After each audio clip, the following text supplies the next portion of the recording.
The first quarterly meeting. More from the Iowa Almanac in a moment.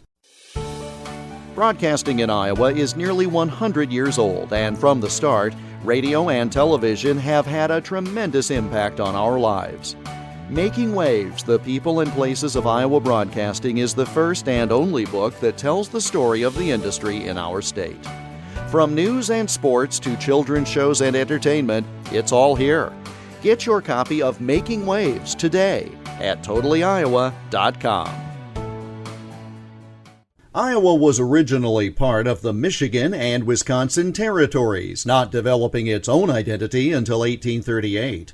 But there was white settlement in the region before the land was called Iowa. And with those settlers from the east came great faith, which manifested itself in the development of churches. They were not only places of worship, but also community centers. Some served multiple roles as schoolhouses, places for racial integration, and courthouses. By the 1820s, the Methodists had become the leading denomination in the United States, with one mission being to reform the continent.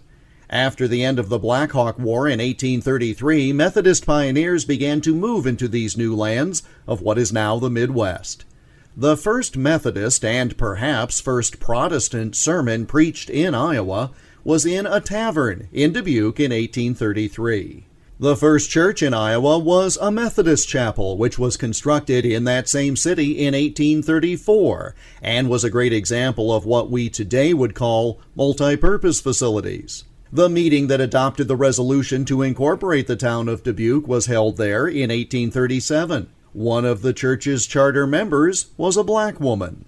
The late summer saw the first quarterly conference for Methodists in the region held in the new facility in Dubuque. They outgrew that initial chapel within only 5 years, and the original building was replaced in 1839 by a new church 1 block north of the original one. A plaque now tells the story, located on the site of the first church in Iowa, which held its first Methodist quarterly conference in Dubuque on this date in 1834. And that's Iowa Almanac for August 23rd. Follow us on Twitter at Iowa Almanac. Until tomorrow, I'm Jeff Stein.